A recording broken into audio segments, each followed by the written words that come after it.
Hey folks, so today we'll talk about quite a philosophical topic, the databases versus graph ontologies for the AI artificial memory. And the databases actually older probably than the electricity. So we had the archives, we had the libraries, all this started from the file storages and all the things. And even the name files actually came from some libraries and so on. But before the relational database era, we had quite different databases. They all kind of survive. So some of them was based on the rebut at least, some of them was based on some other structures. A lot of them was the tree oriented, yeah, so the hierarchical databases as well. But in 70s, plots came to us and we showed how we could use the relational algebra and all the things and everything stored in tables and foreign keys. And purposefully every engineer knows how to use it. But so, when Google started the revolution of the graphs with the papers, the things and not strings and all those things, we get completely different methods that allow us to operate with the data as a graph. And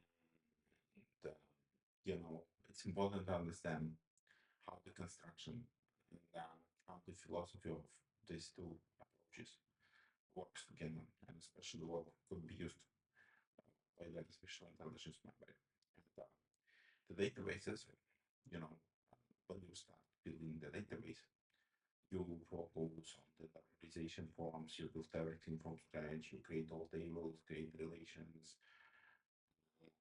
It's a well-defined process, you know, and at the end, you have the fixed structure. We have yet another quite interesting guy in the game that was to mention, but we'll get to it later at the end. So you have this fixed structure, and when you ask the question, the structured query, you usually get null or empty set. It means that they cannot exist. So that's all. When you're working, for example, with the deductive databases that use the prolog, data log, and they have the superpower together with data and relations. They could infer the answer from the logical rules. So together with the data, you have logical rules. And usually the deductive databases say false. It's not true. What you say it's not true. I don't know. I don't know is always the good answer. And with the graph and ontologies, we also get I don't know. So, and what the big difference between they do not exist and we don't know? Because they quite close, and at the end we do not get data. But I don't know mean that in my world, with the mind data set, we don't have the answer. That it's open fundamental difference. Yeah, that when we designing the graphs and when we designing the ontologies, we design for the open world. We say that our snapshot is just a little part, and we have a lot of rules that help us to build the data in a way that they are extendable and ready to get the new points, ready to get the new directions and acquire the new knowledge.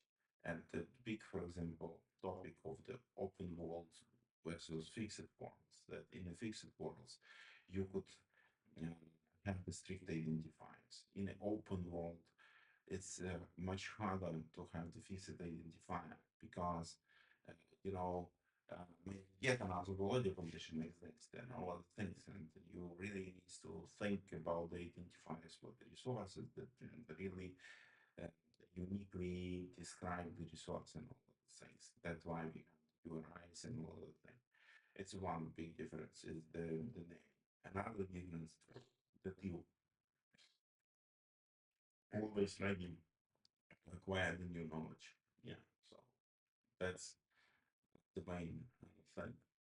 and you're flexible. You're extremely flexible in the graphing ontologies. In terms of construction, when you're talking about the construction of ontologies, we're not building from scratch. It's a horrible idea to build ontology from scratch because we keep ontology as much as possible for the purpose of the interoperability. We want to be interoperable with other people. We want to uh, talk with some other data sets in the same language. So the ontology is the same language for the data. And we have this layered pyramid or the cake of the ontologies. And at the bottom is the foundational ontologies that describe the events, describe the time, describe some basic things. Then some patterns, and ontologies are extremely pattern oriented, and it's a patterns of the relations, patterns of the graphs, and all of them. Next layer, we have domain ontology that really describes some domain specific things. Then we have the business ontologies that focus more on some business branches. And on top of these pyramids, we for sure have the application specific ontologies, but these application specific ontologies, they use as much as they can from the bottom layers. So that's why they reuse as much. And when you are the engineer, for example, you will see the similarity between the libraries, the constant code, and reuse of the code. So ontologies is heavily about the reuse because this reuse give them the possibility to be open to the world, to manage the data that they have understandable by others. And this understandable by others in open world really fit quite well to the artificial intelligence agents that needs to interact with each other, needs to build extremely complex memories and extremely complex information while they learning. And yeah, it's a main thing that ontology and graph approach. First of all, give the foundation of interoperable data exchange between the artificial intelligence agents. Another thing that is give the flexibility of model open worlds better, and model the complex relations that maybe not fit to relational database. Maybe we get such information that we need to rethink at the new tables, at the new foreign keys, and it's not possible. And it's still possible, but it's a way more complex process than just create yet another entity and create another relations. So what you need to get from the start at the end. So the first thing, databases are fixed and well defined. And they say now the ontologies are designed for the open world interoperability, and they say I don't know because they're always ready to acquire the new data. Ontologies layered cake of the entity of the other ontologies, and they always try to be interoperable. The database doesn't need to be interoperable. It's more application specific.